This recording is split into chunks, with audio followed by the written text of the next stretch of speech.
Bonsoir à tous et à toutes. Je vais parler de Alberto Moravia, de son chef-d'œuvre, La Belle Romaine. Je le commente dans le cadre de la perversion narcissique, puisqu'il y a beaucoup de choses qui renvoient à cette thématique dans ce livre. C'est très simple, me répondit-il tranquillement. Je t'ai expliqué bien des fois. Nous sommes ensemble parce que tu l'as voulu. Moi, au contraire, je ne l'ai pas voulu, et maintenant encore, en théorie tout au moins, je ne le voudrais pas. Voilà. C'est typique des pervers, ça. Ils prétendent que c'est nous qui nous intéressons à eux et non pas l'inverse. Ils prétendent que c'est nous qui sommes dépendants d'eux-mêmes et pas l'inverse. Voilà. Mais ce livre est vraiment une mine par rapport aux pervers narcissiques à une époque où on ne savait pas ce que c'était en fait. Hein. Ce sont les pervers narcissiques avant la lettre, si je puis m'exprimer ainsi. Qu'importe que nous ne nous comprenions pas si nous nous aimons, comme cela est, n'est-ce pas, conclut-il en m'embrassant avec son ironie habituelle, privé d'amour au fond. Et il me traitait comme un être inférieur, une sorte d'objet d'expérience et d'étude. On est vraiment dans le PN là, à fond. Je les flaire mauvais, stupides, égoïstes, mesquins, vulgaires, faux, ignobles, plein de malpropreté. Je les flaire, c'est un sentiment. Est-ce qu'on peut abolir un sentiment ? Il répond, moi je n'ai pas ce sentiment.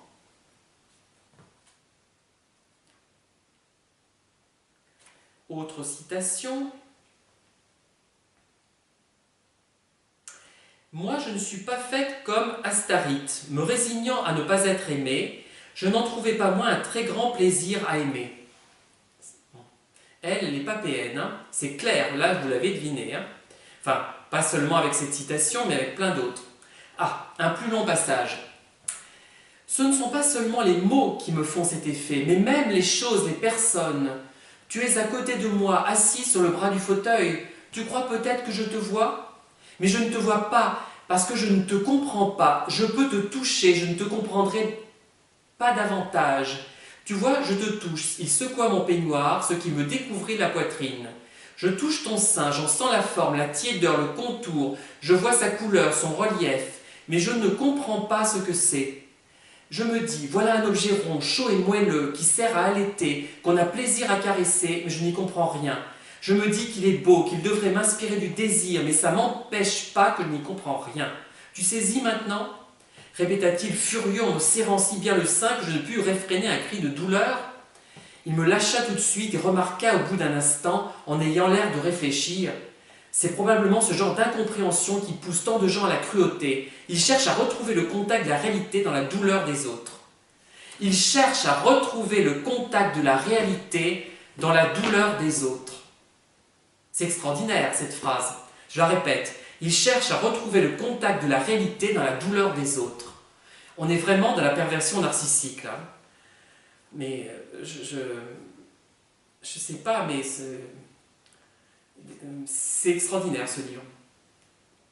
Dans le taxi en marche, je compris brusquement que je ne fuyais pas tant Sonzogne que moi-même, obscurément attiré par cette violence et cette fureur. Je me souvins du cri déchirant, mi d'horreur, mi de volupté que j'avais poussé la première, l'unique fois que Sonzogne m'avait possédé. Je me dis que ce jour-là, il m'avait subjugué une fois pour toutes, comme aucun homme n'avait pu le faire jusqu'alors, pas même Jacques.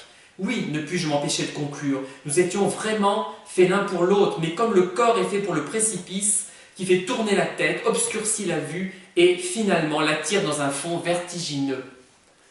C'est terrible, hein ?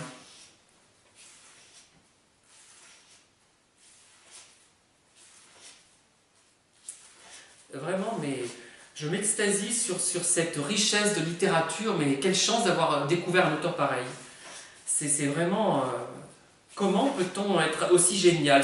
C'est rageant, hein ? Quand on a peu d'idées comme moi, quand on fait de tout petits livres insipides et insignifiants, de même qu'il ne m'avait pas aimé avant, il ne m'aimait pas maintenant. Moi ou une autre, c'était la même chose pour lui. On est vraiment dans la perversion narcissique, du moins dans des contextes où les gens sont incapables d'aimer, mais ça renvoie quand même bien à cette thématique. Ah, encore une citation. Je comprenais que Jacques souffrait horriblement, et je souffrais pour lui dans la même mesure, et davantage peut-être, parce que je souffrais pas seulement de sa souffrance, mais de mon impuissance à la lui enlever, à la lui alléger tout au moins. Voilà les victimes de pervers narcissiques empathiques. Nous aussi, on a tous envie de faire cesser la souffrance de ces pervers narcissiques, rien à faire. C'est un manque d'humilité d'une certaine manière, mais c'est aussi une grande bonté, faut le dire, hein. Faut bien un peu se remonter. Je crois que malheureusement, il n'y a... Ah si, encore quelques-unes.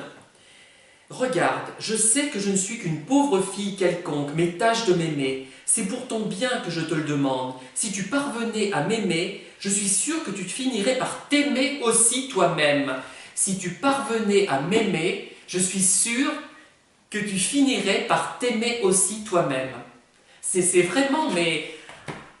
Je sais pas, c'est le livre, c'est le livre du siècle, moi je trouve cette belle romaine de Moravia. D'autre part, je n'arrivais pas à pénétrer le fond de la douleur de Jacques. Bien des choses m'échappaient. On est vraiment... Et ce livre m'avait énormément marqué en 97, au moment de ma première... d'une lombalgie. C'était une sciatique ou une lombalgie, je ne sais plus. Plutôt une sciatique, qui a duré très peu de temps. J'avais pris des médicaments et c'était parti tout de suite. Et j'avais lu ce livre pendant que j'étais malade. Et je l'ai relu, mais sans me souvenir, dans un premier temps, que je l'avais lu pendant ma sciatique, et là, je l'ai relu pendant une lombalgie. Bon, je ne sais pas ce qu'on peut tirer de tout ça, hein. Mais voilà, donc j'ai à peu près fait le tour de la belle romaine de Moravia. Je vous invite éventuellement à lire ce livre ou à écouter les citations que j'ai faites, mais vraiment...